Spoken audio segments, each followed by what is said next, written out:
காலையில நான் வச்ச அலாரம் அடிக்குதோ இல்லையோ, ஆனா குப்பை வண்டி சத்தம் என்ன அலாட்டா எழுப்பி விடுது. இது எப்பவும் போல காலேஜ் போறேங்கிறதுல 4-5 நண்பர்களே. காலைல எந்திரிச்சோன்னே என்ன பண்றது, பிரஷ் பண்ணிட்டு அதுக்கப்புறம் இன்னைக்கு கடையில போயிட்டு அரை மணி நேரமா ஒரு பொருள் தேட்டு இருந்தேன். பொருளை வாங்கிட்டு ஹாஸ்டல் போகும்போது ஒரு செலிபிரிட்டி நம்ம கண்ணுல தென்பட்டாரு.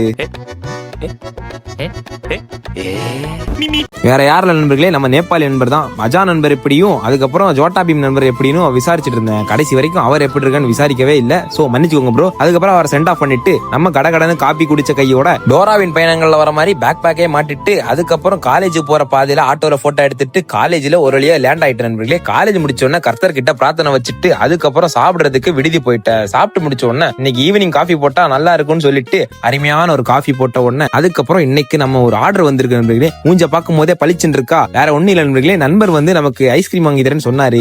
ரூமை விட்டு ஒரு வாரத்துல கிளம்ப போறாரா. சோ சென்ட் ஆஃப் கிட்ட இதை தந்த உடனே கரண்டி நம்ம வாயில போட்டு முடிச்ச உடனே நம்ம ஐஸ் கியூபே ஐஸ்கிரீம் மாதிரி சாப்பிடுவோம். ஐஸ்கிரீமே கிடைச்சிருக்கு உடவா. அதுக்கப்புறம் என்ன வேலை, நம்ம விதத்துல ஒரு 4-5 டிஷ் எல்லாம் பண்ண உடனே கரண்டி எடுத்து வைக்கிறேன். தேன் மாதிரி இருக்கு நண்பர்களே. எப்படி தேன் மாதிரி இருக்கு. என் முக ரியாக்ஷனை பார்த்தாலே உங்களுக்கு தெரியும் நினைக்கிறேன். அதுக்கப்புறம் செகண்ட் ரவுண்டு போயிட்டு 3ஆம் ரவுண்டு போயிட்டு 4ஆம் ரவுண்டு போகலான்னு போறேன். டப்பா காலியாகி அதுக்கப்புறம் ஏமாற்றமா போயிடுச்சு. இறுதியா பிரஷ் பண்ணிட்டு நண்பர் திரும்பவும் அவரோட சோகஃபை கதையெல்லாம் சொன்ன உடனே ஒரு வழியா நிலாவை பார்த்த உடனே கண்ணடைக்கலான்னு பார்த்தா கண்ணடைக்கிற முன்னாடி மழை நம்மள அடிச்சிருச்சு. அதுக்கப்புறம் கீழே ரூம்ல வந்துட்டு தூங்கிட்டேன். Bye by.